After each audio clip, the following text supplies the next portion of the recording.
I am inside Samsung's global headquarters here in South Korea, where it's lunchtime. I'm getting an exclusive look inside Samsung, exploring 3 of its sprawling campuses around the city of Seoul. Samsung is the world's most popular smartphone maker ahead of Huawei and Apple. But its smartphone business is only one part of the Samsung operation, which includes shipping and even construction. Samsung also makes TVs, washers, dryers, air conditioners, laptops, printers, fax machines, door locks, and it also has a large business-to-business unit. Samsung employs over 320,000 people globally, and about 70% of them are outside of South Korea. It's the world's 12th largest company by revenue and the world's 2nd largest technology company. Behind me is an actual bus depot for just Samsung employees. And with so many campuses located around South Korea, this tour feels like I'm exploring an entire city. Every building you see behind me is part of Samsung right now. And they also have anything you can imagine. This campus has its own Dunkin' Donuts. It even has its own fire stations too. My first stop is Samsung Digital City. At 346 acres, that makes it over 3 times the size of the Vatican City.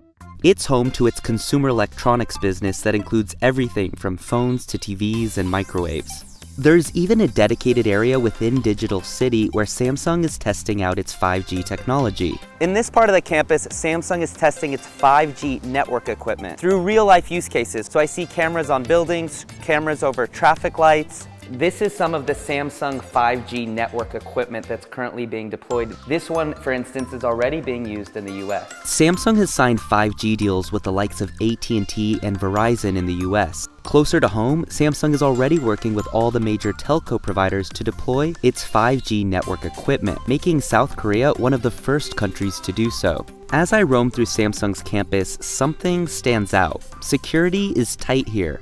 They actually have metal detectors when you leave the building, and that's for security reasons. That's to ensure that no company property leaves the premises. Next, I head to Sealab, or Samsung's Creative Lab. It's an in-house incubation program that lets employees pitch and work on their ideas without having to worry about their day jobs. A number of products have come out of Sealab, including an on-demand 3D printer, a smart belt.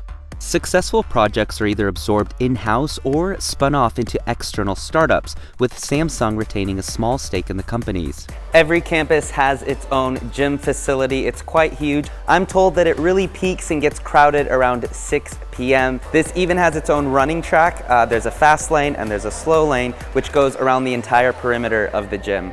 What's really interesting is you can even borrow gym clothes, so you don't even need to bring your own clothes. It's almost lunchtime, so I'm gonna take a break from this tour and have some lunch. This is today's lunch menu behind me. I see a lot of different cuisines. I think that I've found the most popular station here in the cafeteria. I'm gonna try some Korean noodles over at this station here. Sorry. This looks like a lot of food, but they have a system where if you choose a brown tray, that means you want more food.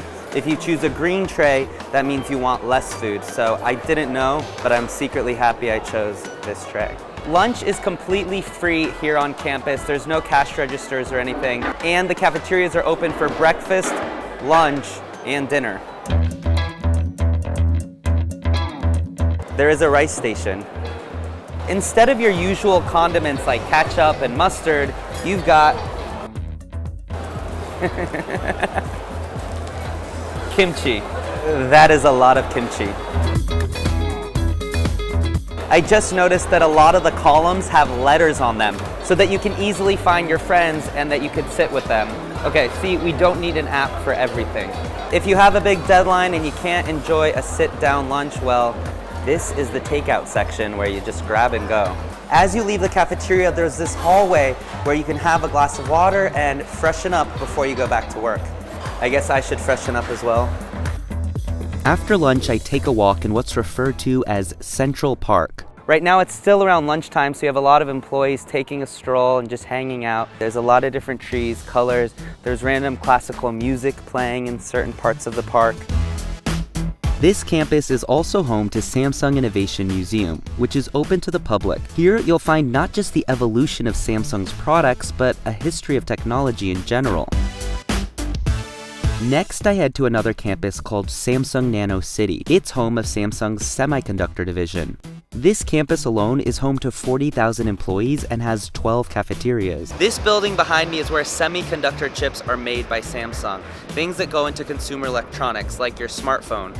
Last year, Samsung became the world's largest chip maker by revenue. According to reports, for every $1,000 iPhone X that Apple sold, Samsung made $110 through its chips in the phone. These are the buildings of Samsung's Research and Development Center for its microchips. There's 14,000 employees working in these 3 buildings, but because it's so secretive, well, I don't have any access beyond this lobby. I'm ending the tour at Samsung's R&D campus. It's about a 45-minute drive from Nano City. Here is where a lot of the design work is done.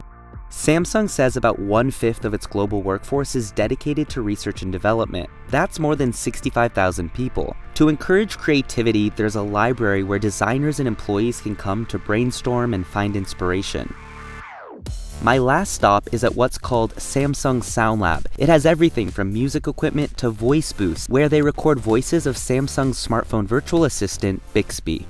All the sounds are created for things you wouldn't even think of, like when you charge your phone, unplug your phone from the charger, when you open the refrigerator, or when the refrigerator's been open for more than a minute long. It's a term called sonic branding. They even came up with the sound of Samsung Pay, which was meant to mimic the sound of a credit card being pulled out of a wallet.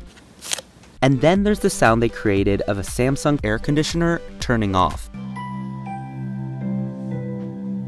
And I guess that's my cue to wrap up this tour. Hey guys, it's Uptin. Thanks for watching. Check out my tour inside Baidu's campus and Huawei's campus and see how they compare to Samsung. While you're at it, subscribe to our channel. We'll see you next time.